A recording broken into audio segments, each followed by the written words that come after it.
أعوذ بالله من الشيطان الرجيم. Para number 13 Surah Yusuf. وما أبرئ نفسي إن النفس لأمارة بالسوء إلا ما رحم ربي إن ربي غفور رحيم. इसमें क्या बताया जा रहा है कि मैं अपने जो नफ्स की पाकीज़गी बयान नहीं करता है, नहीं करती। मैं अपने नफ्स को बरी नहीं करती। बेशक जो नफ्स जो है वो किस चीज़ का, बहुत बुराई का हुक्म देता है। मगर जिस पर मेरा रब जो है वो रहम करे, बेशक मेरा रब बेहद बख्शने वाला, नहायत रहम करने वाला है। 13वें पारे में सूरह यूसुफ के हमारे पास 6 आखिरी रुकू आएंगे, यानी रुकू नंबर 7 से लेकर 12 तक, 7 से 12 तक। इसके अलावा सूरत रात के रुकू आएंगे इंशाल्लाह, और सूरह इब्राहिम भी जो है हमारे 13th पारा में शामिल है। सूरह रात के जो है वो 6 रुकू हैं, जो कि सूरह इब्राहिम के 7 रुकू आएंगे इसमें। और अभी जो हमारा सिलसिला चलेगा आयात का, वो सूरह यूसुफ का है। हजरत यूसुफ अलैहिस्सलाम को तो इन लोगों ने फिर कैद खाने में डाल दिया था, और जो भी उन खवातीन की कोशिशें थीं उसके हवाले से, उसके बाद फिर हमारे सामने ख्वाब का जिक्र आया। जब बादशाह को ताबीर मतलूब थी, उससे पहले जो दो और लोग थे उनको ताबीर मतलूब थी, तो उसके बाद फिर ख्वाब का जिक्र आया था। और ख्वाब की जो ताबीर है यूसुफ अलैहिस्सलाम ने बता दी थी। और ताबीर में जो साकी था वो भूल गया था कि वो जिक्र करता बादशाह के सामने हजरत यूसुफ अलैहिस्सलाम का, कि वो बेकसूर हैं। तो अब रुकू नंबर 7 जहाँ से आगाज हो रहा है, हमारे सामने ये आयत चल रही है।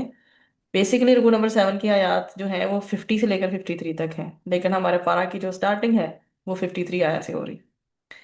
इसमें ये इस चीज़ पे फोकस किया जा रहा है कि रिहाई जो है वो तो चाहिए ही थी हजरत यूसुफ अलैहिस्सलाम को, लेकिन उनके लिए ज़्यादा इम्पोर्टेंट चीज़ थी कि उनको पाक दामन करार दिया जाए, उनके पाक दामन होने की तस्दीक की जाए।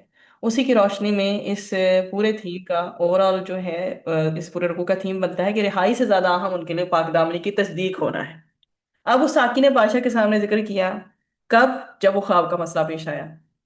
अब वो साकी भी जो पिलाने वाला था यूसुफ अलैहिस्सलाम के पास गया और ताबीर लेके बादशाह के पास आया जब, तो बादशाह बहुत सरप्राइज हुआ, बहुत हैरान हुआ। उसने फिर कैद खाने से हजरत यूसुफ अलैहिस्सलाम को निकालने की बात की।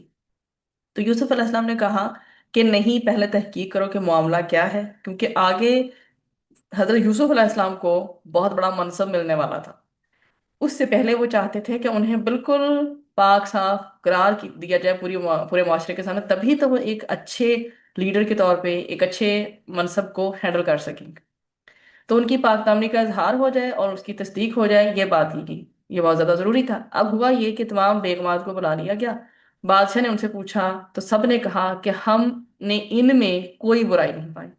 और जो औरत थी अजीज मिस्र की, एक ख्याल है मुफस्सिरीन का, ये उसके अल्फाज, ये जो आपके सामने आया नंबर 53 चल रही है।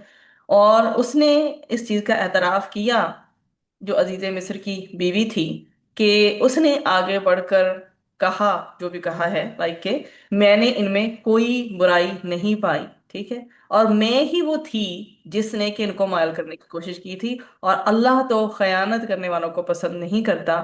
अब जो है इसका एंड रिजल्ट ये निकला कि अब बादशाह ने यूसुफ अलैहिस्सलाम को बुला भी लिया और अपने यहाँ फिर बहुत बड़ा मुकाम भी अता फरमाया, क्योंकि आगे जो मामला आने वाला था वो कहत का मामला पेश आने वाला था। और ऐसी हंगामी सूरत हाल हो जानी थी पूरी कौम के लिए।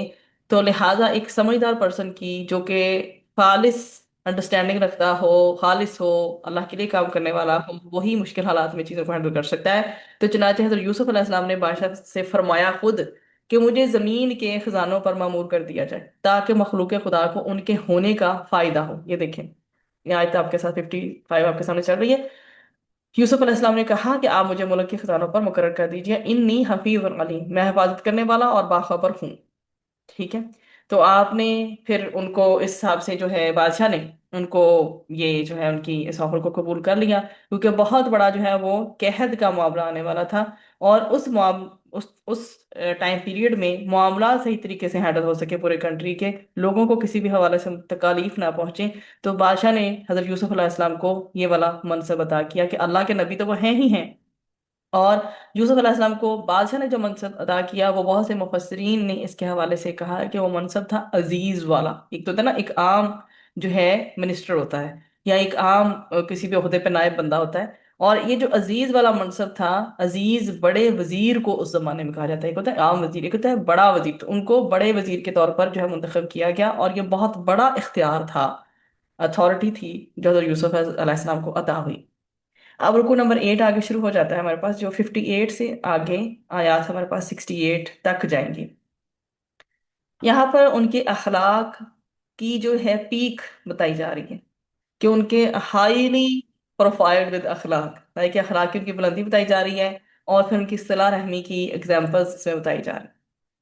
अब ये खुशहाली के जो 7 साल थे वो तो गुजर गए, और बहुत बड़े पैमाने पर जो है ना कहत का मामला आया। अब वहां दूर दराज के इलाकों तक ये बात चलेगी। अब ये जो बात चली कि ये मामला फैल गया कि ये जो 7 साल जो खुशहाली के वो गुजर चुके हैं, अब जो साल आए हैं वो खुशकसाली वाले साल आए हैं, जो 7 साल रहेंगे। It will remain till 7 years.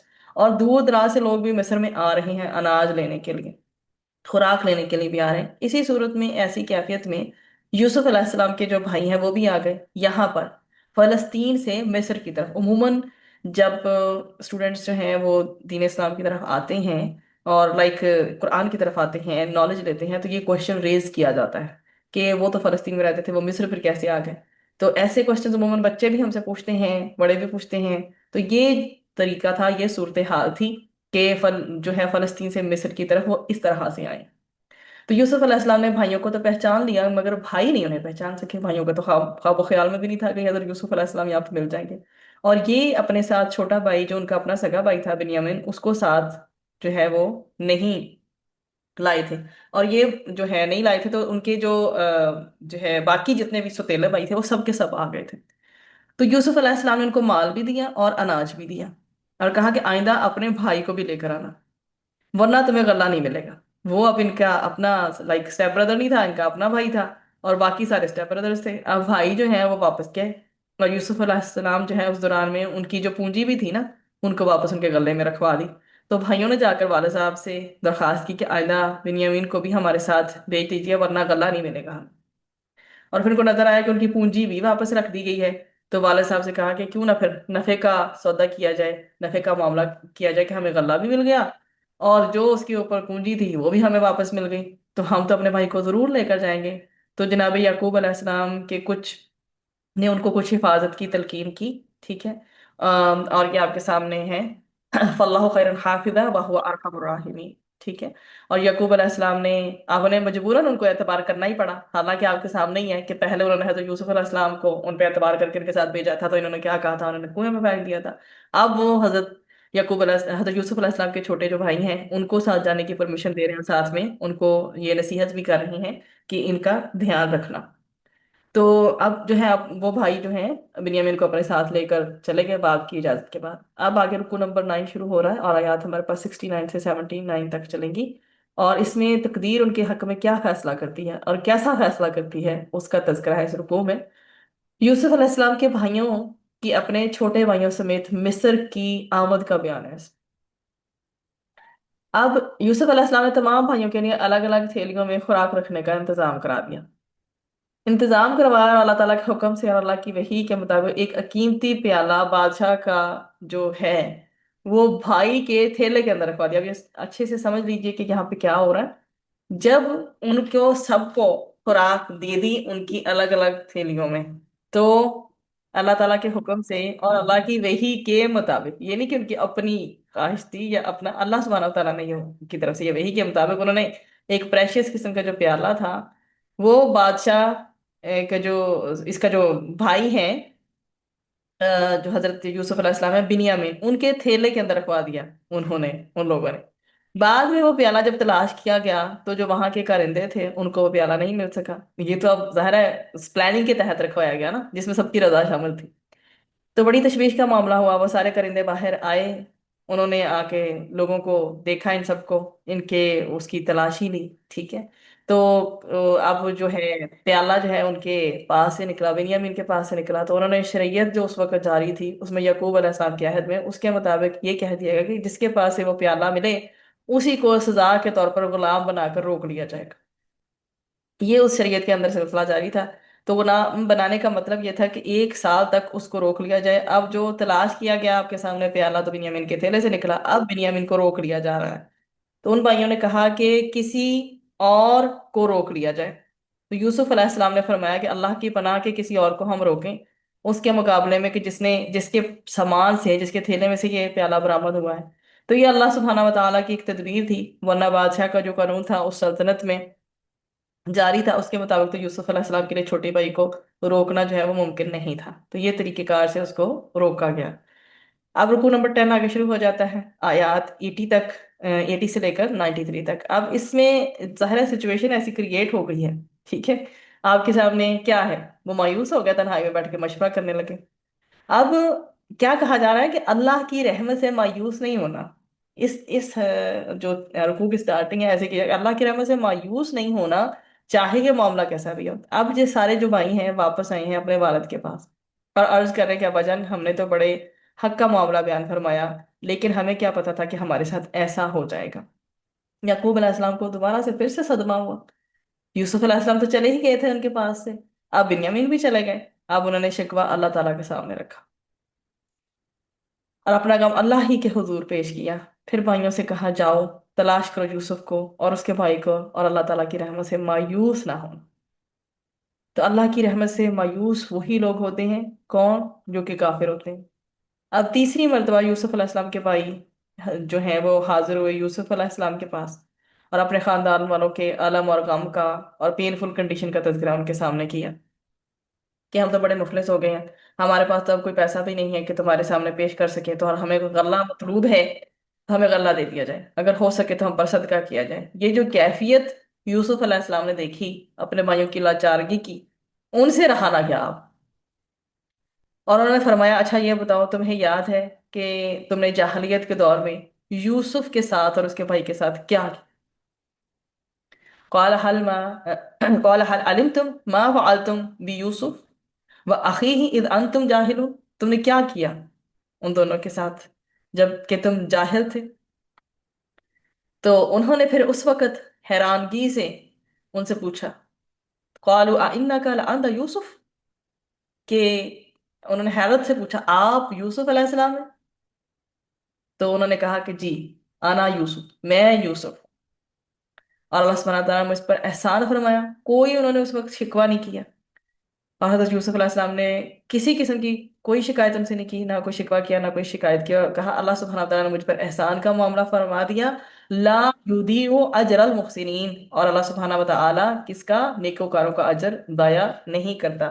اور اپنا اس وقت انہوں نے دیا ہے کرتا اپنے بھائیوں کو، ٹھیک ہے، اور کہا کہ جاؤ اور والد صاحب کے جو حضرت یعقوب علیہ السلام ہیں ان کے جو ہے وہ چہرے پر ڈالنا جا کر، تاکہ ان کی جو ہے بینائی لوٹ آئے۔ یہ دیکھیں آپ کے سامنے ہے اذهبوا بقمیصی ھذا، ٹھیک ہے، انہوں نے کہا یہ میرا کرتا لے جاؤ اور والد صاحب کے جو ہے چہرے پر ڈال دو، ان کی جو ہے کیا واپس آ جائے گی ان کی بصارت، ابھی یأتی بصیرا۔ اب یہاں پر یہ آپ کے سامنے یہ سارا کچھ چل رہا ہے، رکوع نمبر جو ہے یہاں پہ 11 شروع ہو جائے گا، آیات ہمارے پاس 94 سے لے کر 104 تک جائیں گی۔ اب جب یہ قافلہ مصر چلا مصر سے، تو ان کے والد نے فرمایا مجھے یوسف علیہ السلام کی خوشبو آ رہی ہے، اگر تم لوگ یہ نہ کہو کہ میں سٹھیا گیا ہوں۔ کیسا، سبحان اللہ، کیسی فیلنگ ہے۔ قال ابوہم انی لاجد ریحا یوسف، میں ان کی خوشبو پاتا ہوں، محسوس کر رہا ہوں۔ ابھی قافلہ چلا ہی ہے مصر سے فلسطین کی طرف، سبحان اللہ، اور وہ آگے سے پھر بتا بھی کہ اگر تم لوگ مجھے یہ نہ سمجھو کہ میں جو ہوں میری عقل ہی سلامت نہیں رہی ہے، تو جو ہے مجھے یوسف کی خوشبو آ رہی ہے۔ اب یہاں پر بیسیکلی ہوگا کیا، حضرت یوسف علیہ السلام کے جو خواب کی وہ تعبیر ہے وہ ہوگی، وہ شروع میں جو خواب ان کو نظر آیا تھا، جو ذکر آیا تھا خواب میں، اب اس کی تعبیر پوری ہونی ہے۔ یوسف علیہ السلام کے بھائی گئے ہیں کرتا لے کر، اور کرتا ان کے چہرے پہ ڈالا گیا تو ان کی جو بینائی ہے وہ واپس آ گئی۔ اب یوسف علیہ السلام کے تمام بھائی اور ان کے جو والد تھے، سب کے ساتھ ان کے والد اور ان کی جو والدہ یوسف علیہ السلام کی جو ستیلی والدہ ہیں، وہ اپنے پورے خاندان سمیت سب لوگ فلسطین سے جو ہے مصر جو ہے منتقل ہو گئے۔ یوسف علیہ السلام نے والدین کا اکرام کیا، اپنے ساتھ تخت پر بٹھایا، اور یوسف علیہ السلام اب مصر کے بادشاہ بن چکے، لہٰذا ان کے سامنے ان کے والد والدہ تمام بھائیوں نے سب نے سجدہ کیا، اور ایک رائے اس میں جو ہے وہ دی جاتی ہے، وہ یہ دی جاتی ہے کہ یہ سجدہ تعظیمی تھا، اور ایک رائے یہ ہے کہ سب نے سجدہ شکر ادا کیا اللہ کے حضور، کیونکہ یوسف علیہ السلام ان کو واپس مل گئے۔ یوسف علیہ السلام کے خواب کی یہ تعبیر مکمل ہوئی کہ سورج، چاند اور 11 ستارے سجدہ کر رہے ہیں، یہ کیفیت اس خواب کی تعبیر کے طور پر اب ہمارے سامنے آ گئی الحمدللہ۔ اب رکوع نمبر 12 کا آغاز ہونے جا رہا ہے، آیات 105 سے لے کر 111 تک۔ اب یہاں پر جو ہے آخری رکوع ہے سورہ یوسف کا، اور کیا بتایا جا رہا ہے کہ جو صبر اور تقوی کبھی بھی رائیگاں نہیں جاتے۔ یہ ایک ایسی کوالٹیز ہیں، صبر کا ہونا ہے، تقوی کا ہونا، جو انسان کو سرخرو کرتا ہے، انسان کو نوازتا ہے۔ آپ کے سامنے آیت چل رہی ہے کہ زمین اور آسمان میں بہت ساری نشانیاں ہیں اللہ سبحانہ و تعالیٰ کی، رکو آیت نمبر 105، لیکن لوگ ان کی معرفت حاصل نہیں کرتے۔ یامرون علیہا وہم عنہا معرضون، اور ان سے کیسے اعراض ہی کرتے ہیں، منہ موڑ کر گزر جاتے ہیں، ان کی معرفت حاصل نہیں کرتے۔ یوسف علیہ السلام کے قصے میں یہ ذکر آ گیا کہ جو صبر کی روش اختیار کرے، تقوی کی روش اختیار کرے، اللہ تعالیٰ اس پر احسان فرماتا ہے اور مشکلات سے ان کو نکال کر آسانی کے معاملے کی طرف لے جاتا ہے۔ اب یہاں پر یہ بتایا جا رہا ہے کہ اکثر لوگ ایسے ہیں جو شرک میں مبتلا ہو جاتے ہیں، کسی نہ کسی نوعیت کے شرک میں، تو ایمان تو رکھتے ہیں اللہ پر، مگر کوئی نہ کوئی نوعیت کا شرک اللہ کے ساتھ وہ کر رہے ہوتے ہیں۔ یہ آپ کے سامنے ہے، وَمَا يُؤْمِنُ أَكْثَرُهُمْ بِاللَّهِ إِلَّا وَهُمْ مُشْرِكُونَ، کہ ان میں سے اکثر لوگ اللہ پر ایمان نہیں رکھتے مگر اس طرح کے کہ کسی نہ کسی کائنڈ کا کوئی نہ کوئی ایسی فارم ہے شرک کی جو اختیار کیے ہوئے ہوتے ہیں۔ تو اللہ سبحانہ تعالیٰ بتا رہے ہیں کہ اللہ تعالیٰ شرک کی جو ہے یہاں نفی کر رہے ہیں۔ اللہ سبحانہ تعالیٰ کو یہ منظور نہیں ہے کہ چاہے وہ ذرا برابر ہی شرک کر رہے ہوں، وہ کسی بھی قسم، کسی بھی نوعیت کا جو شرک ہے وہ اللہ تعالیٰ کو قابل قبول نہیں ہے۔ تو اللہ تعالیٰ شرک کی ہر شکل سے ہم سب کی حفاظت فرمائے۔ پھر بتایا جا رہا ہے کہ قرآن حکیم کے یہ واقعات جو بیان کیے گئے ہیں ہمارے سامنے بھی، ہم پورے سورہ یوسف کا مطالعہ کر کے آئے ہیں الحمدللہ، اور آخر کو ہمارا چل رہا ہے۔ اللہ سبحانہ تعالیٰ کیا کہہ رہے ہیں؟ یہ درس عبرت ہے۔ اللہ سبحانہ تعالیٰ نے بالکل شروع میں ہمیں کس چیز سے وارن کیا کہ حسد جو ہے اس کو کرنے والوں کی مت ماری جاتی ہے، اس لیے اپنی نعمتوں کا تذکرہ نہ کرو۔ یہ مین تھیم تھا جہاں سے ہماری سورہ کا آغاز ہوا تھا، یہ خواب جس پہ اینڈ ہوئی ہے اب ہماری سورہ، یہی خواب حضرت یوسف علیہ السلام کو آیا تھا، تو ان کے والد محترم نے ان کو تلقین کی تھی کہ اس کا ذکر اپنے بھائیوں سے نہ کرنا، کہیں وہ تم سے حسد میں مبتلا نہ ہو جائیں۔ تو ہمیں بھی، ہمارے لیے بہت بڑی لرننگ ہے، جو بھی اللہ سبحانہ تعالیٰ ہمیں دن رات نوازتا ہے، جیسی بھی نعمتیں ہیں چھوٹی ہیں یا بڑی، ہم نے ان کی حفاظت کس طرح سے کرنی ہے؟ نمبر ایک اللہ تعالیٰ کا شکر ادا کر کے، دوسرا دوسروں کے سامنے تذکرہ نہ ہو ہمارا کہ ہم تذکرہ کرتے رہیں۔ اب یہاں پر جو ہے قرآن حکیم مختلف قسم کے واقعات بیان کر رہا ہے، اس عبرت کے بعد کیا بتا رہا ہے اللہ سبحانہ تعالیٰ، کیا بتا رہے ہیں؟ یہ آپ کے سامنے آیا چل رہی ہے۔ اس میں یوسف علیہ السلام کا پورا قصہ بیان ہونے کے بعد حضرت محمد صلی اللہ علیہ وسلم کو ایڈریس کیا جا رہا ہے کہ دیکھو یہ داستان تھی تو بیسیکلی یوسف، داستان یوسف تھی، لیکن یہ داستان محمدی کا اصل میں بیان ہے صلی اللہ علیہ وآلہ وسلم، جسے یوسف علیہ السلام کے بھائیوں نے ان کے ساتھ کیسا معاملہ کیا، لیکن اللہ سبحانہ تعالیٰ نے پھر انہی کو غلبہ عطا فرمایا ہے۔ آج جو مشرکین مکہ ہیں وہ نبی کریم صلی اللہ علیہ وسلم کے خلاف کیسی ہی سازشیں کر رہے ہیں، اللہ تعالیٰ ان کی سازشوں کو ناکام کر دے گا اور نبی کریم صلی اللہ علیہ وسلم کو ہی غلبہ عطا فرمائے گا۔ یہ چیز کا بالکل آخری تھیم جو ہم نے پورے رکوع کا دیکھا۔ اب ہمارے پاس آگے سورۃ الرعد آ جائے گی، یہاں پہ اینڈ ہو جاتی ہے ہماری جو ہے سورہ یوسف۔ سورہ یوسف کے بعد آ رہی ہے سورۃ الرعد۔ قرآن حکیم پارہ نمبر 13 میں ہمارے پاس، اس سورہ میں ہم حق اور باطل میں تمیز کو دیکھیں گے، اس کا مطالعہ۔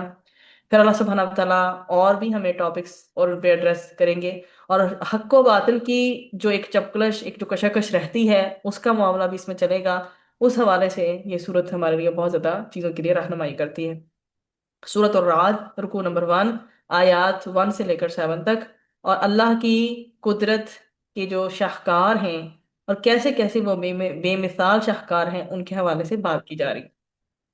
اللہ سبحانہ تعالیٰ فرما رہے ہیں کہ اس کائنات میں جا بجا اللہ کی نشانیاں موجود ہیں، ان پر غور و فکر کی دعوت دے کر توحید کے دلائل کو واضح کیا گیا کہ بغیر ستونوں کے وسیع اور بلند آسمان اللہ نے جو ہے تخلیق کیے، بغیر ستونوں کے، کوئی نیچے پلرز تو ہیں نہیں، اس نے پیدا فرمایا ہے کائنات کا۔ یہ آپ کے سامنے آیات چل رہی ہیں، آیت نمبر 2 میں اس چیز کا بیان ہے کہ بغیر ستونوں کے اللہ سبحانہ تعالیٰ نے اتنا وسیع، اتنے بڑے جو آسمان ہے اللہ تعالیٰ نے وہ بلند فرمائے ہیں، جتنے بھی ہیں تو اس نے پیدا فرمائے ہیں۔ کائنات کا نظام اللہ سبحانہ و تعالیٰ چلا رہا ہے، اس کی تدبیر کا معاملہ اس میں بتایا جا رہا ہے کہ سورج چاند کے خاص ضابطے کے مطابق گردش کا معاملہ ہے ان کا۔ پھر आप देखो नीचे वाली आयत में ले जाए, ऊंचे ऊंचे पहाड़ हैं, ये तुम्हारे लिए बिछाई गई जमीन है, ये जोश से बहते तुम्हारे सामने दरिया हैं और नहरें हैं, और हर तरह के फल और मेवे हैं। और अल्लाह सुब्हानहू तआला ने तरह तरह की नेमतें जो हैं इनमें हमारे सामने गिनवाई हैं, हमें अता फरमाई हैं। इन सब का हासिल क्या है? अल्लाह सुब्हानहू तआला इस सारी नेमतों का तज़किरा करने के बाद हमसे पूछते हैं कि इनका हासिल क्या है। बंदे, जो अल्लाह के बंदे हैं, वो क्या करें? वो गौर व फिक्र करें, अल्लाह सुब्हानहू तआला की अजमत का एतराफ करें और उसकी शुक्रगुजारी की रविश जो है वो इख्तियार करें। फिर रुकू नंबर, ये नंबर 8 तक हमारा ये थीम जाएगा। ठीक, ये जी आगे 8 से, हाँ 8 से हम लेके आएंगे 8 से 18 तक। रुकू नंबर 2, हक और बातिल के को अल्लाह सुब्हाना व तआला जो है वो बता रहा है। अब ये बहुत ध्यान से सुनिएगा, ये एग्जाम्पल अगर आपको आसानी से समझ आ जाए। अल्लाह सुब्हाना व तआला इस रुकू में हमें बता रहा है कि एक पानी है, जब बारिश बरसती है तो नदी नालों में पानी बहता है और जारी हो जाता है, और इस पे एक झाग लोगों को नजर आता है। इसी तरह से धातें हैं, मेटल्स हैं, लोग इस्तेमाल करते हैं जेवरात बनाने के लिए। जब उनको आग में तपाया जाता है तो क्या होता है? झाग ऊपर आ जाता है, झाग ऊपर होता है और जो पानी असल होता है वो नीचे रह जाता है। इस तरीके पर जो दांतों को जो ये तपाया जाता है, दांतों को जेवरात बनाने के लिए, तो वो धात का जो एक झाग है कह लीजिए, जो हमें ऊपर ऊपर नजर आता है, वो उसका कचरा वगैरह होता है, और नीचे होती है असल धात। यही अल्लाह सुब्हानहू तआला ने इन आयात में हमें हक और बातिल को समझाने के लिए एग्जाम्पल दी। ये आपके सामने कि कई मर्तबा बातिल बज़ाहिर गालिब नजर आता है, लेकिन बिल आखिर बातिल मिट जाता है। चुनाचे इस बात का जिक्र है कि बातिल जो है ना वो कभी खड़ा नहीं रह सकता, झाग की तरह मिट ही जाता है। और जब भी तारीख में अहले हक ने जवामर्दी का, शुजाअत का, बहादुरी का, इस्तिकामत का मुजाहरा किया, तो अल्लाह सुब्हानहू तआला ने बातिल को नेस्तो नाबूद कर दिया। झाग की तरह खत्म हो जाता है बातिल, और असल जो पीछे बाकी रह जाता है इस तरीके पर जो आपको नजर आ रहा है वो हक है, और हक ही बाकी रहेगा। बातिल ने, जो बातिल है बिलाकर उसने मिट ही जाना है। ये हमारा थीम हमने आया नंबर 18 तक देखा, और रुकू नंबर 3 हमारा शुरू होगा इंशाल्लाह 19 से लेकर 26 तक। अब जो हक और बातिल को अल्लाह सुब्हानहू तआला ने पोर्ट्रे कर दिया कि ये हक है और ये बातिल, तो हक ने जो है हमेशा रहना है, हमेशा रहेगा, बातिल ने मिट ही जाना है उस जाग की तरह जो कि बैठ जाती है, आपके थोड़ी देर बाद आपको मालूम होता है जाग रही ही नहीं। तो हक का जो साथ देने वाले हैं, हक को जो सपोर्ट करने वाले हैं, उनकी करेक्टरिस्टिक्स बताई जा रही हैं कि अहले हक जो है ये वो लोग हैं जो अल्लाह से किए हुए अहद को पूरा करते हैं। ये आपके सामने आया नंबर 20 क्या है? अल्लदीना यूफूना बिअहदिल्लाह वला यनकुदून अल मिसाक। क्या करते हैं? अल्लाह के साथ जो अहद किए गए उनको पूरा करते हैं और वादों की खिलाफ वर्जी नहीं करते। कैसा मामला करते हैं? अगली आयत बता रही है। जोड़ने वाला, कता रहमी नहीं करते, सिला रहमी करते हैं, लोगों को आपस में जोड़ते हैं। जिन रिश्तों को अल्लाह ने जोड़ने का हुक्म दिया उनको जोड़ते हैं, सिला रहमी का मामला करते हैं, और कर भी रहे होते हैं सिला रहमी का मामला। ठीक है, उसके साथ साथ वयख्शौना रब्बहम, और अपने रब से वो डरते भी हैं। अल्लाह की खातिर हक की राह में आने वाले जो मसाइब हैं जितने भी, उनके ऊपर वो सब्र करते हैं। क्या करते हैं? अकामुस्सलाह, नमाज कायम करते हैं अल्लाह की राह में। वो क्या करते हैं? वन अनफकू मिम्मा रज़क़नाहुम सिर्रन व अलानिया। आज हम जो हदीस भी पढ़ के हैं उसमें छुपा हुआ भी था और खुला हुआ भी था। खर्च करते हैं जो अल्लाह सुब्हाना व तआला ने उनको दिया है उस रिज्क में से, कैसे? सिर्रन, छुपाकर, और ऐलान जो हमारा उर्दू का लफ्ज है उसी से अलानिया, और कभी कभी जाहिर करके भी देते हैं। और जाहिर करने में उनका मकसद होता है सरेआम देने में, तरगीब देना दूसरों को। और सिर्रन, छुप कर, कि अल्लाह और उस बंदे के दरमियान ही वो मामला रहे। कोई नेकी तो ऐसी हो जो अल्लाह और बंदे के दरमियान राज हो। तो ये खुले और छुपे खर्च करते हैं। और क्या कहा जा रहा है साथ में कि किस चीज का? बुराई का जवाब जो है ये भलाई के साथ देते हैं। फिर अल्लाह सुब्हानहू तआला ने क्या फरमाया आगे, अगली आयत पे मूव कर जाए। उनके लिए क्या है?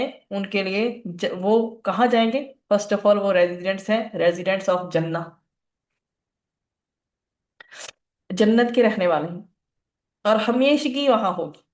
ایسی ایسی جنتوں میں رہیں گے جہاں کیا ہے، ہمیشہ رہنے والے باغات ہیں، اور ان کے والدین، ان کی اولاد اور ان کی جو بیویاں ہیں جو نیک ہوگی، ان سب کو اللہ سبحانہ و تعالیٰ جنت میں داخل فرمائے گا۔ تو اللہ سبحانہ و تعالیٰ سے ہم بھی مانگتے ہیں، اے اللہ تعالیٰ ہمیں جنت کا وارث بنا دے۔ اللہ کے لیے کیا مشکل ہے، اللہ تعالیٰ اپنی رحمت کے ساتھ ہمیں جنت میں لے جائے۔ اللہم حاسبنا حسابا یسیرا، اللہ سبحانہ و تعالیٰ ہمارا آسان حساب کر۔ بار بار میں عموماً اس بات کو کوٹ کرتی ہوں، حضرت عائشہ رضی اللہ عنہا نے جب نبی کریم صلی اللہ علیہ وسلم کی بات چل رہی تھی تو مفہوم اس طرح سے تھا کہ اللہ سبحانہ و تعالیٰ نے جس کو حساب کے لیے پکڑ لیا نا، بس پھر اس کی سمجھو خیر نہیں۔ تو بس اللہ سبحانہ و تعالیٰ ہمیں بے حساب جنت میں لے جائے۔ اللہ تعالیٰ کے حساب کتاب کے سامنے ہم اس کو فیس ہی نہیں کر سکتے۔ اللہ سبحانہ و تعالیٰ ہمیں بغیر حساب کے جنت الفردوس میں لے جائے، ہمیں، ہمارے والدین کو، ہماری اولادوں کو، ہمارے سب عزیز و اقارب کو، پوری امت مسلمہ کو اللہ سبحانہ و تعالیٰ جنت کا وارث بنا دے، آمین۔ اللہ سبحانہ و تعالیٰ نے اس کے برعکس جو لوگ ہیں ان کے بارے میں بھی ذکر کیا، وہ لوگ ہیں جو حق کے دشمن ہیں۔ پھر پیچھے جو خوبیاں بیان کی گئی ہیں ان کا اپوزٹ یہاں پہ آ رہا ہے، آیا نمبر 35 آپ کے سامنے چل رہی ہے۔ اس میں کیا ہے کہ یہ لوگ اللہ سے کیے گئے عہد کو توڑتے ہیں، صلہ رحمی کی بجائے کیا کرتے ہیں، قطع رحمی کرتے ہیں، نہیں جوڑتے رشتوں کو۔ ٹھیک ہے، ایک تو اللہ کے ساتھ کیا ہوا وعدہ توڑتے ہیں، پھر صلہ رحمی نہیں کرتے بلکہ قطع رحمی۔ صلہ رحمی ہوتی ہے جو رشتے آپ کے ہیں ان سے ملنا، اور قطع رحمی ہوتی ہے ان سے کاٹ لینا، ان کے ساتھ ملنا نہ۔ پھر اللہ تعالیٰ کی یہ نافرمانیاں کرتے ہیں، زمین میں فساد مچاتے ہیں، وَيُفْسِدُونَ فِي الْأَرْضِ۔ اللہ سبحانہ تعالیٰ پھر کیا فرما رہے ہیں، ان لوگوں پر اللہ تعالیٰ کی طرف سے کیا ہے، رحمت نہیں ہے۔ اور میں نے آپ کو بتایا تھا لعنت کی ڈیفینیشن ہے رحمت سے دوری۔ تو ان کے لیے آخرت میں بھی کیا ہوگا، برا انجام ہوگا۔ اللہ سبحانہ تعالیٰ سے دعا ہے اللہ سبحانہ تعالیٰ ہمیں اہل حق میں شامل رکھے، اور اہل باطل میں ہونے سے اللہ سبحانہ تعالیٰ ہم سب کی حفاظت فرمائے، آمین۔ اس کے بعد رکوع نمبر 4 شروع ہوتا ہے اس سورہ کا۔ آیات ہمارے پاس ہیں 27 سے 31 تک، اور اس میں بہت ہی خوبصورت آیت ہے جو کہ عموماً ہماری نظروں کے سامنے گھومتی ہے، اوپر لے کے چاہیے گا۔ بہت ہی مشہور قرآن کی آیت ہے، الذین آمنوا وتطمئن الا بذکر اللہ تطمئن القلوب، وہ آیت ہے۔ دیکھیے کون سے نمبر پہ آ رہی، پیچھے تھی میرے خیال سے، تو چلیں بہرحال آپ ڈھونڈ لیں۔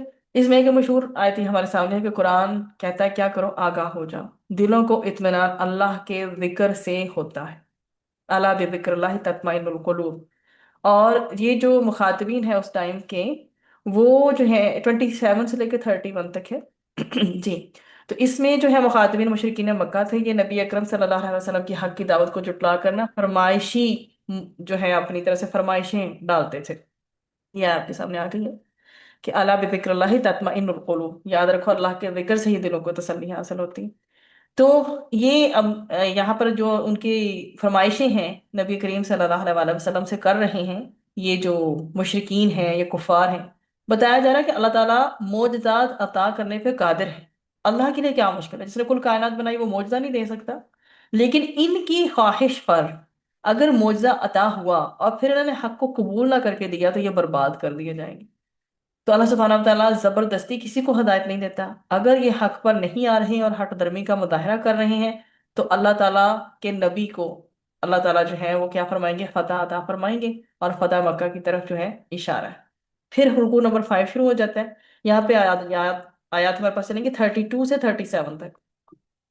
اور ابھی ہم نے حق باطل سے اپنی بات شروع کی تھی، اس کے بعد ہم دلوں کو اطمینان بھی اسی کو ملے گا جو کہ اللہ سے جڑتا ہے، مطلب جو اہل حق ہے۔ اب جو حق کی مخالفت کر رہے ہیں ان کا بیان آ رہا ہے کہ ان کا انجام انتہائی برا ہوگا۔ اللہ سبحانہ تعالیٰ نے مشرکین کا رد فرمایا، آیات ہمارے پاس 32 سے 37 تک اس میں چل رہی ہیں۔ اللہ سبحانہ تعالیٰ نے مشرکین کا رد فرمایا، بتایا کہ اللہ تعالیٰ کے سوا ان لوگوں نے جن کو معبود کے طور پر اختیار کر لیا ہے ان کے لیے کوئی دلائل نہیں ہے کہ یہ معبود ہے، اور مشرکین کے لیے دنیا میں بھی عذاب ہے اور آخرت میں بھی سخت عذاب ہوگا۔ جبکہ اللہ سبحانہ تعالیٰ نے متقین کے لیے کیا وعدہ کیا ہے، جنت کا، جس کے میوے دائمی یعنی کہ ہمیشہ رہنے والے ہیں، اور اس کے سائے بھی گھنے اور ہمیشہ رہنے والے ہیں۔ اللہ کے نبی کو یہ تسلی دی جا رہی ہے صلی اللہ علیہ وسلم کو کہ اہل کتاب یہود و نصارہ، ان میں سے اگر اہل کتاب کو آپ دیکھیں تو کچھ لوگ ایسے ہیں جو حق کے متلاشی ہیں، اور نزول قرآن پر انہیں مسرت ہوتی ہے، خوشی ہوتی ہے۔ جبکہ مشرکین مکہ کا معاملہ یہ ہے کہ وہ مطالبہ کر رہے ہیں آپ صلی اللہ علیہ وسلم ان کے ساتھ ان کے معبودوں کی عبادت کرے معاذ اللہ۔ وہ یہ مطالبے کر رہے ہیں کہ ان کے معبودوں کی عبادت کرے معاذ اللہ، اور ان کو صاف صاف بتایا جا رہا ہے ان آیات میں کہ رب ایک ہی ہے، وحدہ لا شریک ہے، وہی معبود برحق ہے، اسی کی عبادت کا اللہ تعالیٰ نے صرف اجازت دی ہے اور حکم دیا ہے۔ اگر تمہاری خواہشات کی کوئی پیروی کرے گا تو پھر اللہ تعالیٰ کے عذاب سے اس کو بچانے والا کوئی نہیں ہوگا۔ یعنی کہ مشرکین کی خواہشات کی پیروی، اہل باطل کی خواہشات کی جو بھی پیروی کرے تو وہ اللہ کی پکڑ سے کبھی بچ نہیں پھر سکتا۔ پھر رکو نمبر 6 ہمارا شروع ہوتا ہے، جس میں آیات ہماری 38 سے 43 تک جائے گی۔ اب ان کو وارننگ دی جا رہی ہے، جو مخالفین ہیں حق کے ان کو وارننگ دی جا رہی ہے کہ اللہ کے نبی صلی اللہ علیہ وسلم کے ذریعے سے یہ بات ان پر واضح کی جا رہی ہے کہ پیغمبر کا کام منوانا نہیں ہے، پیغمبر کی ذمہ داری صرف سمجھانا ہے، دعوت دینا ہے، منوانا ان کا کام نہیں ہے۔ یہ جو مشرکین فرمائشی معجزات کا مطالبہ کر رہے ہیں کہ یہ کر کے دکھا دیں، وہ کر کے دکھا دیں، یہ تو پیغمبر کا کام نہیں ہے۔ اللہ کے نبی صلی اللہ علیہ وسلم کو تسلی دی جا رہی ہے کہ مشرکین مکہ کو ان کی نافرمانیوں کی سزا ضرور ضرور ملے گی، آپ حق کا پیغام پہنچاتے رہیں، یہ آپ کا کام ہے، ٹھیک ہے؟ اور ان لوگوں سے ان کے جرائم کا حساب لینا یہ اللہ سبحانہ و تعالیٰ کے ذمہ ہے۔ اور پھر بتایا جا رہا ہے کہ دشمنان حق جو ہیں یہ آپ کے سامنے ہیں، اور کیا یہ نہیں دیکھتے؟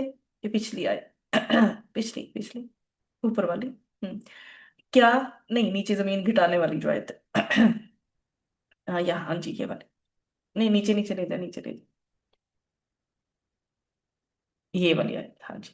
کیا یہ لوگ نہیں دیکھتے ہم زمین کو گٹاتے چلے آ رہے ہیں اس کے کناروں سے، اور اللہ ہی فیصلہ کرتا ہے، کوئی نہیں پیچھے ڈالنے والا اس کے حکم سے، اور وہ جلد حساب لے لینا ہے۔ اللہ سبحانہ و تعالیٰ یہاں پہ کیا بتا رہے ہیں کہ دشمنان حق کو یہ نظر نہیں آ رہا کہ ان کے گرد و نواح میں ان کے گرد زمین تنگ ہو رہی ہے، اللہ تعالیٰ ایمان والوں کو اتحاد عطا کر رہا ہے، اور بالآخر یہ کیا ہوں گے؟ یہ مغلوب ہوں گے۔ آخر میں پھر نبی کریم صلی اللہ علیہ وسلم کی رسالت کا تذکرہ ہے، 42 اور 43 میں آگے یہ جا رہا ہے ہمارے سامنے، اور بتایا گیا کہ اہل کتاب میں سے سلیم الفطرت جو لوگ ہیں وہ آپ صلی اللہ علیہ وسلم کی رسالت کی صداقت کو تسلیم کرتے ہیں۔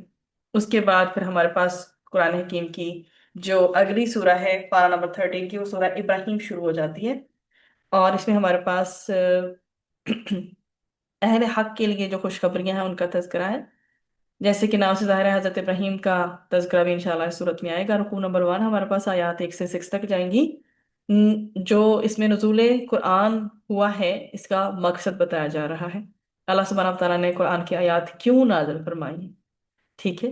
یہاں بتایا جا رہا ہے پہلی ہی آیات میں کہ کتاب انزلناہ الیک لتخرج الناس من الظلمات الی النور، کہ اے نبی صلی اللہ علیہ وسلم، یہ کتاب ہم نے نازل کی ہے آپ کی طرف تاکہ آپ ان لوگوں کو اندھیروں سے نکال کر روشنی کی طرف لے جائیں۔ تو یہ آیات ہمیں بتا رہی ہیں کہ نبی اکرم صلی اللہ علیہ وسلم قرآنی آیات کے ذریعے لوگوں کی گمراہی دور کرنے کے لیے آئے، کہ لوگوں کی گمراہی سے ان کو نکالیں، ان اندھیروں سے نکالیں اور حق کی راہ پر لے آئیں، حق کی روشنی کی طرف لے آئیں۔ بتایا گیا کہ کفر کی روش تو یہ ہے کہ دنیا کی بجائے آخرت کو ترجیح دی جائے، ٹھیک ہے؟ یہ عفواً یہ جو اس کی روش ہے، ایک مومن کی جو روش ہوتی ہے وہ کیا ہوتی ہے کہ دنیا کی بجائے آخرت کو ترجیح دی ہے، جبکہ جو ایک کفر پہ چل رہا ہوتا ہے انسان، اس کی کیا روش ہوتی ہے؟ وہ کیا کرتا ہے؟ وہ دنیا کو پریفرنس دیتا ہے اور آخرت کو اہمیت نہیں دیتا، وہ کہتا ہے کہ جب آخرت آئے گی تب دیکھا جائے گا، اور وہ کیا کرتے ہیں؟ پھر اللہ کے راستے سے روکتے ہیں۔ کیا ہے یہ لوگ؟ وَيَصُدُّونَ عَن سَبِيلِ اللَّهِ، وہ اللہ کے راستے سے روکتے ہیں لوگوں کو۔ یہ ہوتی ہے کفر کی روش، کہ آخرت کو امپورٹنٹ نہ سمجھنا، دنیا کو ہی سب کچھ سمجھنا، اور اللہ کے راستے سے تو خود تو رکنا ہی رکنا ہے، دوسروں کو بھی روکنا۔ تو اللہ تعالیٰ ہمیں آخرت کا طلب کرنا اور حق پر چلنے اور دوسروں کو حق کی طرف دعوت دینے کی توفیق عطا فرمائے۔ پھر مزید یہ بھی بتایا گیا اسی رکوع میں کہ جب کبھی اللہ نے کسی رسول کو بھیجا، دیکھیں اللہ تعالیٰ نے رسولوں کو بھیجا کس کے لیے؟ تاکہ وہ ان کی ہدایت کا سورس بنے، ٹھیک ہے؟ ان کو راہ حق پہ چلائیں، ان کو گمراہیوں سے نکالیں۔ اب اللہ کو بھی تو پتہ ہے نا اس قوم کو یہ میسج کس طرح سے سمجھ آئے گا۔ اللہ سبحانہ و تعالیٰ نے کیا فرمایا کہ میں نے جو نبی بھیجے، جو رسول بھیجے، جس قوم میں بھیجے اس قوم کی زبان میں بھیجے، کہ کوئی بات ہی نہ پیچھے رہ جائے کہ جی نبی کی تو زبان ہی ڈفرینٹ ہے، رسول کی زبان ڈفرینٹ ہے، ہمیں تو بات ہی سمجھ نہیں آ رہی۔ تو کیا ہے، اللہ سبحانہ و تعالیٰ نے فرمایا اللہ بلسانی قومی ہی، اس قوم کی زبان میں ہی نبی بھیجا ہے، ٹھیک ہے، اس قوم میں، تاکہ ان کی زبان میں وہ کلام پیش کرے۔ تو پھر معلوم یہ ہوا کہ دائی اپنی دعوت کا اولین مخاطب اپنے ہم زبان لوگوں کو بنانا چاہیے۔ جیسے اب ہمیں بھی آگے جو ہمیں تھوڑی ہدایت آ جاتی ہے، ہمیں سمجھ آ جاتی ہے، ہمیں کچھ پتہ چلتا ہے کہ اللہ نے احکامات یہ دیے ہیں قرآن میں، آگے اب ہم نے جن لوگوں کو بتانا ہے، ہمیں یہ بھی اللہ سبحانہ تعالیٰ بتا رہا ہے کہ ان کو آگے بتاؤ آسان زبان میں، انہیں کو سمجھ تو آئے بات کیا ہے، انہیں مشکل نہ لگے، تاکہ یہ نہ ہو کہ وہ کنفیوژن کا سورس ہو، کہ چیز حکم کچھ ہو، کچھ کا کچھ کر لیں۔ تو یہ جو چیز ہے کہ کیا ہے کہ کسی بھی جگہ جب اللہ تعالیٰ کے حکم سے کسی کو بھی تبلیغ کا موقع ملتا ہے، اس جو طبقہ، جو علاقہ جو وہ ہے، وہ اس جو علاقے میں پیغام پہنچانے والا جو بندہ ہے، ان کی زبان میں اس کو ایکسپلین کرے۔ اور دیکھیں نا، دنیا میں اتنے ملک ہیں اور ہر ملک میں ڈفرینٹ زبان بولی جاتی ہے۔ اللہ نے کسی کو چنا ہے، ان میں ایک جو ہے ایک علاقے میں ایک بندے کو چن لیا، 50 لوگ تھے، 100 تھے، 500 تھے، سپوز اس میں ایک بندہ ہے جس کو اللہ سبحانہ تعالیٰ نے چن لیا، اس کو سمجھ آ گئی اللہ کا دین یہ بتا رہا ہے، تو اب اپنے لوگوں کو وہ ان کی زبان میں سمجھائے بات کہ اللہ تعالیٰ نے قرآن میں یہ کچھ نازل کیا، تاکہ ان کو بات سمجھ آ جائے، سامنے والوں کو سمجھ آئے دین کی دعوت دی جا رہی ہے اور اس میں کیا بتایا جا رہا ہے۔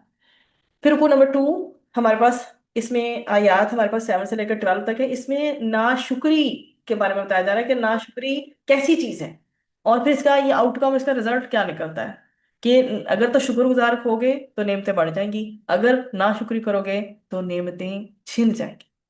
تو اللہ سبحانہ تعالیٰ نہ کرے کہ کبھی ہماری زبان ناشکری والی ہو۔ اللہ سبحانہ تعالیٰ نے آپ کے سامنے آیت چل رہی ہے، آیت نمبر 7، یہاں سے تذکرہ ہمارا شروع ہو رہا ہے، 12 تک جائے گا انشاءاللہ۔ اس میں کیا بتا رہا ہے، اگر تم نے شکر ادا کیا تو اللہ سبحانہ تعالیٰ کیا کہہ رہے ہیں، اور یاد کرو جب تمہارے رب نے اعلان کر دیا تھا اگر تم شکر کرو گے تو میں تمہیں اور زیادہ دوں گا، اور اگر تم کفر کرو گے تو یقیناً میرا عذاب بہت سخت ہے۔ ٹیک دس پورشن فار اس کہ جی ہم نے شکر کرنا ہے، اگر ہمیں شوق ہے کہ ہماری نعمتیں بڑھ جائیں، اللہ تعالیٰ ہمارا رزق بڑھ جائے، مطلب دیکھیں رزق میں ہر ہی چیز آ جاتی ہے، ہر وہ نعمت جو اللہ نے ہمیں عطا کیا وہ رزق ہے، ٹھیک ہے۔ اللہ سبحانہ تعالیٰ کیا کہہ رہے ہیں، اگر تم شکر کرو گے تو میں تمہیں اور زیادہ دوں گا، لَإِن شَكَرْتُمْ لَأَزِيدَنَّكُمْ، اور اگر تم ناشکری کرو گے تو پھر کیا ہے، وائس ورسا ہوگا۔ تو اللہ سبحانہ تعالیٰ نے فرما رہے ہیں کہ میں مزید نعمتیں تمہیں عطا کروں گا اگر تم نے شکر گزاری والا جو ہے بیہیویئر اپنایا، اور اگر تم نے کفر کیا، ناشکری کی، تو میرا عذاب بڑا شدید ہوگا۔ تو اللہ سبحانہ تعالیٰ مجھے اور آپ کو ہمیشہ اپنی نعمتوں پر زیادہ سے زیادہ شکر ادا کرنے کی توفیق عطا فرمائے۔ اور اگر سپوز اس کے اپوزٹ پہ جا کے ہمیں لگتا ہے نا کہ ہم شکر ادا بھی کریں تو پتہ نہیں کون سا اللہ پہ احسان کریں، اللہ تعالیٰ معاف فرمائے، اللہ تعالیٰ کہتے ہیں کہ یہ سارے کے سارے ناشکرے بن جائیں اگر، تو اللہ تعالیٰ کی شان میں کوئی کمی واقعہ نہیں ہوگی۔ دیکھیں آپ کے سامنے موسیٰ علیہ السلام نے کہا اگر تم سب اور روئے زمین کے تمام انسان اللہ کی ناشکری کریں تو بھی اللہ بے نیاز اور تعریفوں والا ہے، اللہ کی حمد تب بھی نہیں رکنے والی۔ کس خواہ خیالی میں ہے، ہماری عبادتوں کی ضرورت ہے اللہ کو، ہمارے شکر کی ضرورت ہے ربی، یہ تو ہمارے اپنے لیے ہے۔ اللہ تو کہتے ہیں تم شکر کرو تمہاری نعمتیں بڑھا دوں گا۔ تو اللہ سبحانہ تعالیٰ کو اس سے کوئی فرق نہیں پڑتا، ساری کی ساری پبلک، ساری کی ساری عوام ناشکری ہو جائے، اللہ کی شان میں کوئی کمی واقع نہیں ہوگی۔ شکر کا فائدہ بیسیکلی بندوں کا ہے، اور اللہ تعالیٰ کو ہماری شکر گزاری کی کوئی حاجت نہیں ہے۔ پھر مزید کیا بتایا گیا، یہ آپ کے سامنے پیغمبروں کی آیت بھی چل رہی ہے کہ رسولوں نے، پیغمبروں نے لوگوں کو کہا کہ تمہیں اللہ تعالیٰ کے بارے میں شک ہے جس نے اس پوری کائنات کو پیدا کیا، ٹھیک ہے، اور شک و شبہ میں تم لوگ مبتلا ہو خالق کائنات کے بارے میں، جس کے دلائل جو ہیں پوری کی پوری کائنات میں روشن انداز میں تمہارے سامنے پیش کر دیے گئے۔ قوموں نے اعتراض کیا کہ تم تو ہماری طرح کے انسان ہیں، قوموں نے پیغمبروں سے کیا اعتراض کیا تھا، کیسے ایمان لے آئیں، کیسے مان لے نبی ہو، ٹھیک ہے، وہ آگے سے یہی بات کرتے تھے کہ تم بھی تو ہماری طرح کے انسان ہو۔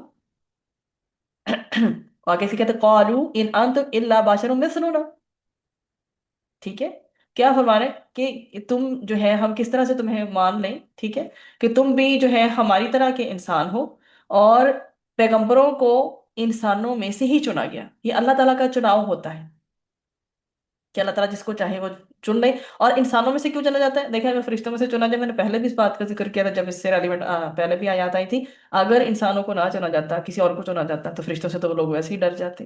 जिन्नों को चुना जाता तो क्या होता? अल्लाह सुब्हानहू व तआला ने जो भी नेशन थी, जो भी कौम थी, उसी में से पैगंबर को चुना। और ये अल्लाह ताला की अपना चुनाव होता है, अल्लाह ताला की अपनी मर्जी होती है।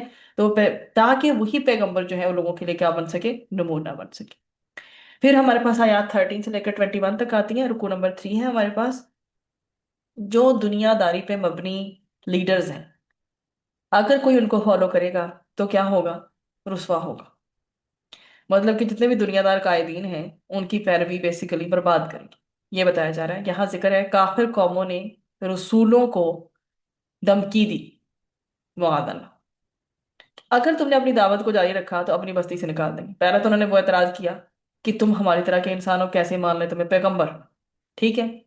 फिर बताया गया पैगंबर तो उसी कौम की जुबान में आता है, उसी कौम में से एक बंदे को चुना जाता है, और अल्लाह की मर्जी होती है जिसको चाहे चुने। अब यहाँ पर डिटाई की हद है कि काफिर कौम और रसूलों ने उनको थ्रेट किया है। ठीक है। कि क्या? अगर तुमने अपनी दावत को जारी रखा तो अपनी बस्तियों से निकाल दें, तुम्हें मुल्क बदर कर देंगे। ये देखिए। फिर अल्लाह ताला ने रसूलों की मदद फरमाई, और नाफरमानों को अल्लाह ताला ने मिटा दिया। नाफरमानों को अल्लाह ताला ने मिटा दिया और बता दिया कि दिखावा करने वाले या हराम कमाने वाले, उनकी बज़ाहिर अगर कोई भलाइयां हैं, कोई नेकियां हैं, तो उनकी मिसाल ऐसी है जैसे कि राख का ढेर, कुछ हाथ और पल्ले उनके नहीं पड़ेगा। जो हराम कमाई के साथ नेक अमल करें या दिखावे का अमल करें, तो फिर क्यामत के दिन का जिक्र भी आगे फर्दर आ रहा है कि जितने भी दुनियादार कायदीन हैं, उनकी पैरवी करने वाले उनके सामने इल्तिजा करेंगे कि हमने तो दुनिया में तुम्हारी बात मानी थी। तो हम इस बात का तज़किरा कर रहे थे कि जो भी उन लीडर्स को फॉलो कर रहा होगा, जिनके सामने हर चीज़ दुनियादारी ही है, अब जो फॉलोअर्स होंगे वो उनको उस दिन कहेंगे कि हमने तो दुनिया में तुम्हारी बात मानी थी, तुम हमारे लीडर थे, तुम आज अजाब से हमें दूर कर सकते हो, हमसे ये जो अजाब हम पे छा रहा है इसको हमसे दूर कर सकते हो। वो कहेंगे अगर हम हदायत पर होते तो तुम्हें हदायत देते, कोई तुम्हारे काम आने वाला नहीं है आज। तो कुरान यहाँ पे हमें क्या बता रहा है कि सोच समझ कर चलना है किसी के पीछे। अगर चलना है तो अगर वो कुरान और सुन्नत से हट के बात कर रहा है तो उसकी पैरवी ना करें, उसके पीछे ना चलें। हमें देखना है कि हम दुनिया में भी अगर सपोज किसी को फॉलो कर रहे हैं, किसको अपना लीडर बना रहे हैं, हमने किसी के पीछे चलने का फैसला कर ही लिया है, तो दुनियादार कायदीन की पैरवी तो नहीं कर रहे हैं हम। दुनिया परस्त किस्म के जो लोग हैं वही तो, कहीं हम उनको तो नहीं पेशवा मान रहे हैं या उनकी पैरवी तो नहीं कर रहे। ऐसे लोगों के लिए हसरतों का मामला होगा। ये जहां तक बताया जा रहा है कि ऐसे लोगों के लिए क्या है? हसरतों का मामला होगा, जहन्नम में होंगे। तो अल्लाह ताला हम सबको जहन्नम के अजाब से बचाए। अल्लाहुम्मा अजिरना मिनन नार, आमीन। फिर रुकू नंबर 4 आगे शुरू हो जाता है, 22 से लेकर 27 तक जाएगा सूरह इब्राहिम का ये रुकू। और शैतान जो है उसने भी किसी का नहीं बनना। यहाँ पर ये भी चीजें हमारे सामने आएंगी। यहाँ पर कुरान हकीम ने जो है वो क्या चीजें नकल की हैं कि शैतान अपनी पैरवी करने वालों के सामने क्यामत के दिन क्या कहेगा? देखो, अल्लाह ने तुमसे वादे सही किए थे, मैंने तुमसे झूठा वादा किया था, आज मुझे बुरा भला मत कहो। अपने आप को बुरा भला कहो। शैतान ने तो फूंके मारी थी ना, उसके पीछे चलने का पूरा प्लान जो है वो, लाइक, शैतान ने तो फूंके मारी थी ना, उसके पीछे चलने का पूरा प्लान तो बंदे ने खुद चुना। अल्लाह सुब्हानहू व तआला हमें भी माफ फरमाए। हम जो उसको बुरा बुला कह बैठते हैं, कल वो कहेगा अपने आप को बुरा बुला कहो, मुझे मत बुरा बुला कहो, मुझ पर इल्जाम तलाशी का जो है मामला मत करो। इसके बरक्स जो अल्लाह सुब्हानहू व तआला, देखिए अब शैतान भी उस दिन मुकर जाएगा। वो भी उस दिन साथ छोड़ देगा और वो कहेगा क्या? कि अल्लाह ताला के जो अहकामात थे वो तो सच्चे थे, उसकी पैरवी तो हक पर भी थी। और वो फिर वो लोग जो है वो जन्नत की नेमतों से लुत्फ अंदोज होंगे। और फिर आगे जन्नत की नेमतों से वही लोग लुत्फ अंदोज होंगे जो कि अल्लाह सुब्हाना व तआला के दीन पर चलते हुए आएंगे, जिन्होंने ना तो शैतान की पैरवी की होगी, ना ही दुनियावी कायदीन या दुनियावी लीडर्स की जो है वो पैरवी की होगी।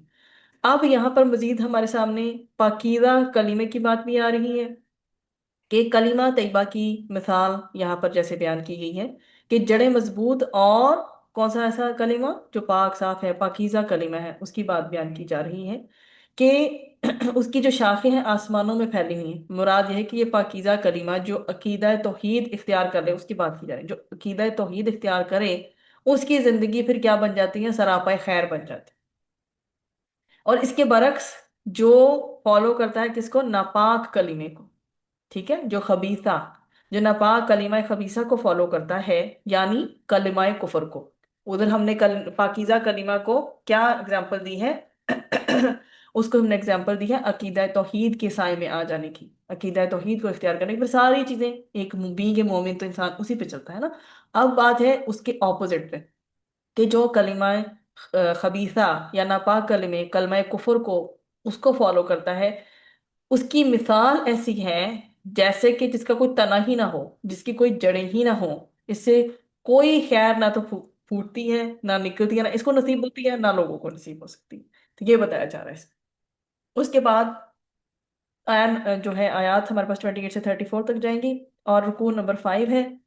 और इसमें बेसिकली ये बताया जा रहा है कि इतनी नेमतें हैं अल्लाह सुब्हानहू व तआला की तुम्हारे ऊपर अता किरदा, गिनने भी बैठो तो गिन नहीं सकते, शुमार करने बैठो तो शुमार नहीं कर सकते, ये जिक्र है। ये आज चल रही है आपके सामने 34, पीछे 34। उसने तुम्हें वो सब कुछ दिया जो तुमने उससे मांगा, और अगर तुम अल्लाह की नेमतों को गिनना चाहोगे तो गिन नहीं सकोगे। अब फिर भी अल्लाह सुब्हानहू व तआला यकीनन इंसान बहुत ही बड़ा जालिम और बहुत नाशुक्र है। तो इस रुकू में जो है अहले ईमान का तज़किरा भी है साथ में। उनको तलकीन क्या की गई है कि नमाज कायम करें और अल्लाह की राह में इन्फाक करें। उस दिन से, जबकि अजाब आ जाएगा, उस दिन से बचने की कोशिश करें जिसमें कोई किसी किस्म की रिलेशनशिप, कोई ताल्लुकदारी या लेन देन काम नहीं आएगा इंसान को। अल्लाह ताला की बहुत सारी नेमतों का तज़किरा मिल रहा है कि आसमान है, ज़मीन है, और बारिश का मामला है, और कई तरह के फल, समंदर, कश्तियाँ, नहरें, सूरज, चांद, रात, दिन, बेशुमार नेमतें। और फिर कुरान हमें क्या कहता है? व इन तुइद्दु निअमतल्लाहि ला तुहसूहा, तुम नहीं गिन सकते इनको। अगर तुम अल्लाह ताला की नेमतों को शुमार करना चाहो तो भी शुमार नहीं कर सकते। अल्लाह ताला हमें अपना शुक्रगुजार बंदों में शामिल फरमाए, इंशाल्लाह आमीन। और ये जी आज जिसको मैंने जिसके साथ वाइंड अप किया, व इन ताउद्दु निअमतल्लाहि ला तुहसूहा, चाह कर भी तुम इन नेमतों को गिन नहीं सकते जितनी अल्लाह ताला ने अता की है। उसके बाद फिर हमारे पास आगे रुकू नंबर जो है वो 6 है, और आयात 35 से लेकर 41 तक। और इसमें हजरत इब्राहीम अलैहिस्सलाम की जो भी उन्होंने बहुत हम्बल वे में मनाजात की है, उनका तज़किरा है। बहुत प्यारी दुआएं मिलेंगी सैयदना इब्राहीम अलैहिस्सलाम की, अल्लाह के हुजूर अमन और सलामती की उन्होंने इल्तिजा की। उसकी दुआ है आपके सामने कि ए मेरे परवरदिगार, इस शहर को अमन वाला बना दे, हादल बलद आमीनन, और मुझे और मेरी औलाद को बुत परस्ती से पनाह दे। ये दुआएं वो मांग रहे हैं यहाँ पर। अमन और सलामती की इल्तिजा की, इब्राहीम अलैहिस्सलाम ने दुआ की अल्लाह के हुजूर, और मुझे भी और मेरी औलाद को क्या कर, शिरक से महफूज रख। बुतों से महफूज रहने का मतलब है शिरक से महफूज रख। और पैगंबर की आजिज़ी का इसमें हमें पूरा एक बयान मिलता है। तो अल्लाह के ये जो पैगंबर है किस पर, तौहीद पर कारबंद है। लेकिन ए अल्लाह, मुझे और मेरी औलाद को क्या, शिरक से महफूज रख। अपनी बीवी और बेटे को छोड़ आए थे, न बीबी हाजरा उनके पास थी, न हजरत इस्माईल अलैहिस्सलाम, उनको कहाँ छोड़ा था, बेआबाद जमीन पर छोड़ कर आए थे। ठीक है। और किस लिए कि ए अल्लाह, ताकि तेरा जिक्र करें, लोग यहाँ पर आए, नमाज का क़याम हो यहाँ पर, और लोगों के दिल में अल्लाह की मोहब्बत और तड़प आए, इस घर की तरफ मुतवज्जो हो जाए। बुढ़ापे में हमने देखा था उस दिन भी कि ये खुशखबरी मिली थी। अल्लाह सुब्हानहू व तआला इस्माईल अलैहिस्सलाम और इसहाक अलैहिस्सलाम अता फरमाए, उस पर अल्लाह सुब्हानहू व तआला का शुक्र अदा कर रहे हैं हज़रत इब्राहीम अलैहिस्सलाम, और अल्लाह सुब्हानहू व तआला से दुआएं कर रहे हैं। और ये आपके सामने दुआ आ गई है, रब्बी जअलनी मुकीमस्सलाती व मिन ज़ुर्रिय्यती रब्बना व तक़ब्बल दुआ, रब्बना ग़फ़िर ली व लिवालिदैया व लिलमुमिनीना यौम यक़ूमुल हिसाब। तो ये आपके सामने चल रही हैं उनकी दुआएं। इस मुबारक मुकाम पर ये सारी जो हम अपनी तशahहुद में भी पढ़ते हैं कि हम सबको ये याद है अच्छे से, अल्लाह सुब्हानहू व तआला का मफ़हूम हमारे ज़हन में रखते हुए वाक़यतन हमें जो है वो दिल से ये दुआएं मांगने की तौफीक अता फरमाए। उसके बाद हमारा आखिरी रुकू है अल्हम्दुलिल्लाह, आयात 42 से लेकर 52 तक। और इसमें पोर्ट्रे किया गया है उन लोगों का हाल जो कि डिसोबीडियंट हैं, जो सरकश हैं, फासिक हैं, अल्लाह के हुक्म को मानकर नहीं दे रहे। तो अल्लाह ताला बता रहे हैं कि रोज़े क़यामत नाफरमानों का हाल कितना बुरा होगा। तो जी हम देख रहे थे अपना लास्ट रुकू, और इसमें जालिमों के जराइम का तज़किरा है और साथ में उनका अंजाम बताया जा रहा है। और 42 से लेकर 52 तक हमारा एंड हो जाएगा, लास्ट रुकू है। अल्लाह सुब्हानहू व तआला जालिमों के जराइम से बेखबर नहीं है, और ये बताया जा रहा है कि रोज़े क़यामत बड़े ही खौफ का मामला होगा। इन जालिमों की आंखें पत्थरा जाएंगी। अब आप ये देखें कि जब किसी की आंखें एकदम पत्थर हो जाती हैं या पत्थरा जाती हैं, कैसी सिचुएशन होती है। इस कदर वो उसको गहरा शौक और सदमा पहुंचता है। तो ये कहा जा रहा है उनकी आंखें पथरा जाएंगी, दिल दहशत से लरज रही होंगी और इल्तिजा करेंगे उनको एक मौका और दे दिया जाए कि वो रसूलों की पैरवी करें, लेकिन अब उन्हें कोई मौका नहीं मिलेगा और वो उनकी दरख्वास्त जो है ये रद्द कर दी जाएगी। ये जालिम, ये मुजरिम माहम जंजीरों में इनको फिर क्या है जकड़ दिया जाएगा और गंधक का लिबास पहनाया जाएगा जिससे आग और भड़केगी और पूरी तरह इन पर छाई हुई होगी। अस्तगफिरुल्लाह। अल्लाहुम्मा अजिरना मिनन नार। तो अल्लाह सुब्हानहू व तआला हम सबको आग के हर किस्म के अदाब से महफूज फरमाए। फिर मजीद ये बता दिया कि अल्लाह के सिवा कोई इबादत के लायक नहीं और जो आखिरत है असल जिंदगी वही है। क़यामत बर्पा होकर रहेगी, एक दिन क़यामत आनी ही आनी है और हर एक को अपने अमाल का जवाब जो है वो देना होगा। अल्लाह ताला हम सब के हिसाब है उसको आसान फरमाए और जहन्नम की आग से हम सबकी हिफाजत फरमाए। तो इस जो है लास्ट आया 52 में जो है हादा बलागुन लिन्नास, इसमें बात की है कि कुरान तमाम लोगों के लिए क्या चीज़ है। इसमें क्या है, कुरान मजीद नाज़िल करने के चार मकासद, फोर पर्पस बयान किए गए हैं। नंबर एक, अल्लाह का पैगाम पहुंच जाए लोगों को। नंबर दो, इसके जरिए से वो आगाह हो जाए, उन्हें अवेयरनेस हो जाए और वो डर जाए कि कुरान उन्हें क्या बता रहा है कि जो अच्छे हम नेक अमल करेंगे उन्हें खुशखबरियां मिलेंगी और जो बुरे अमल करेंगे वो डर जाएं अपने अमाल से। और नंबर तीन, लोगों को इल्म हो जाए कि इस इबादत सिर्फ एक अल्लाह की करनी है और वो कौन है, हुवा इलाहुम वाहिद, वो एक अल्लाह है जिसको मबूद बस मानना है। और लास्ट चीज क्या है कि अक्लों वाले इससे नसीहत हासिल करें, उलुल अलबाब, ताकि अक्लमंद जो लोग हैं वो सोच समझ लें कि करना क्या है, क्योंकि इस कुरान के ये मकासद है, ये चाहता है ये कुरान हमसे। तो अब हमें मालूम क्या होता है आखिरी जो पोर्शन है उसमें, कि इंसान में अकल ही असल चीज है। ये ना हो तो वो कभी नसीहत हासिल नहीं कर सकता। यही वो चीज है जिसकी बेस पर इंसान जो है अशरफुल मखलूकात है, वो अपनी बंदगी का वो हक अदा करे कि अल्लाह ताला से उसको क्या मतलब है। मुख्तसर दुआ करते हैं, उसके बाद वाइंड अप करते हैं। इस पारे की रोशनी में हमने सीखा कि कैसे हजरत यूसुफ अलैहिस्सलाम ने सब्र किया। तो अल्लाह सुब्हानहू व तआला हमें सब्र करने वालों में बनाए। उन्होंने कैसी कैसी सिचुएशंस में अल्लाह पे सब्र करके जो है सब्र करके अल्लाह पे भरोसा किया। अल्लाह सुब्हानहू व तआला हमें सब्र करने वाला भी बनाए और खूबसूरत सब्र करने वाला बनाए और सब्र और आफियत अता फरमाए। और अल्लाह सुब्हानहू व तआला हमें खुद पर, अल्लाह की ज़ात पर कामिल भरोसा करने वाला बनाए। हमारे दिलों को अल्लाह सुब्हानहू व तआला हर किस्म की गुमराही और शिरक से महफूज रखे। कुरान का मकसद ये है कि इंसानों को गुमराहियों और शिरक से निकाल कर रोशनियों में ले जाए। और अल्लाह सुब्हानहू व तआला हमें अपनी नेमतों का हर लम्हा शुक्र अदा करने की तौफीक अता फरमाए। और अल्लाह सुब्हानहू व तआला हमें इस दीन पर जो दीन इस्लाम है साबित कदम रहने की तौफीक अता फरमाए। अल्लाह सुब्हानहू व तआला हमें कुरान के ऊपर अमल करने की तौफीक अता फरमाए कि हम हदायत याफ्ता लोगों में शामिल हों, सालिहीन में, शुहदा में, अल्लाह के जो करीब हैं उनमें हमारा शुमार हो इंशाअल्लाह, आमीन। सुब्हानक अल्लाहुम्मा व बिहम्दिका नशहदु अल्ला इलाहा इल्ला अंता नस्तगफिरुका व नतूबु इलैक।